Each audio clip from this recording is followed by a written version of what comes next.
Fight fans, welcome back to another episode of Combat and Kick It.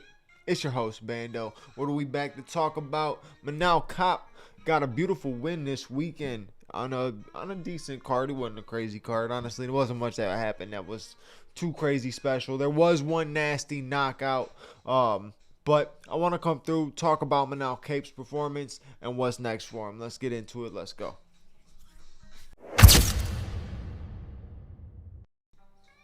So this past Saturday, MANEL KAPE got a major win over Asu Almabayev.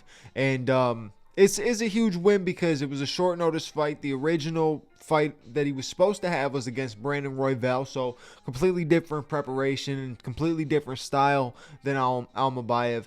And MANEL KAPE did perfect. He did fantastic in this fight. His striking looked good. His takedown defense was on point, and it was enough for him to be able to secure a third round TKO. The dude is so weird because he's somebody who you feel should have been already in the position to be fighting for a belt. He should have already been, if all of his fights would have actually fell through, right? And they actually would have happened. And I would assume that he would have won a good majority of the fights that he had booked originally. If he did, he probably would have been fighting for a belt or would have fought for a belt already. I mean, Steve Erceg, I said this last video, fucking Steve Erceg got the title shot off of knocking out Matt Schnell. So you don't need to do much in the 125-pound division, right? So it's wild to see that MANEL KAPE is still trying to secure wins to lock him a position to be the number one contender, to get the next title shot. In my opinion, there's nobody else in the division. Give it to the man, right? It doesn't matter if Pantoja or Kai Kara-France ends up getting this win, because either men win that fight, you got something you can build with. You got Pantoja, who's looking indestructible. If he wins, he's looking like a champion who may never lose type of thing, right? So a lot of people are going to be really hyping with Pantoja. He does look phenomenal when he's in there. His last performance, His last performance was phenomenal. It was a great performance. So a lot of people are going to want to see him with more challengers. And then if you see Kai Kara-France become the champion, then there's already beef between MANEL KAPE and Kai Kara-France, so you got something to build off of, which is beautiful because now you finally might bring some entertainment back to the 125-pound division. It's not that the talent isn't there. The talent is there, right? The guys are enjoyable to watch. The people are enjoyable to watch in that division. It's just that it runs dry. It runs stale. There's not enough, and these guys don't have much energy. Like when KAPE and Makayev were having that beef, that was perfect. That was perfect. That was exactly what needed to happen in the 125-pound division. But then the fight was ass. They didn't follow up. They both looked, the fight did nothing. It did not follow up to the way that they built the whole thing. I mean, they were trying to get at each other. As soon as they got in the octagon, before the fight even started, they were being separated by security, trying to get on each other's opposing ends. And it's just wild because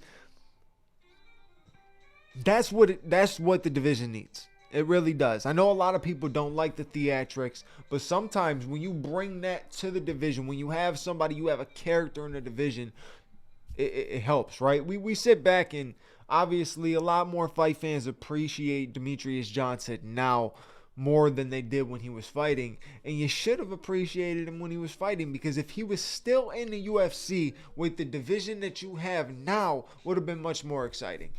Much more exciting. You didn't have no depth in the 125-pound division then. I mean, you still don't have much depth, but you have more depth than you did then. So it would have been a lot more, enjoyable. And he honestly would have been fun to see at 135 as well, because saw him in one, and He was a dominant 135-pound champion there. Obviously took some losses, but took some really good wins as well. I mean, Demetrius Johnson, in my opinion, top 5, one of the greatest fighters of all time. I mean, it's very, very difficult to argue that.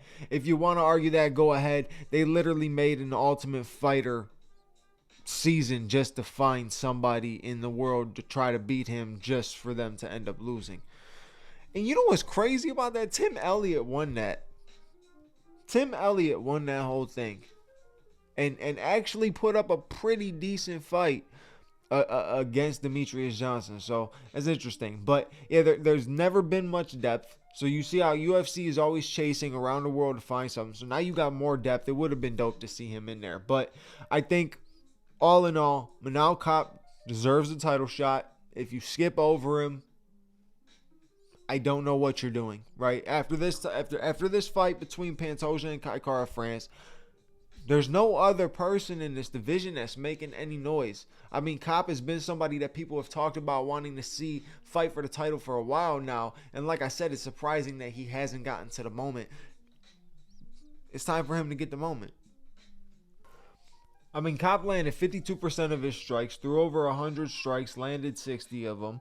So, I mean, that's top tier. You know his striking has always been good. Striking's never been a problem for Kape. And then Almabayev shot 6 takedowns, and Kape stuffed all 6 of them. So it's, you know, and Almabayev, it's not like he's like a top tier wrestler, but he is a good wrestler. His ground game is elite, and it is challenging for a lot of guys who aren't good on the ground. I think if Almabayev had a full camp for this, if this was you know, they both had a full camp, the fight might be a little bit more exciting. It was still a decent fight, but Manel Kape overall did exactly what he needed to do.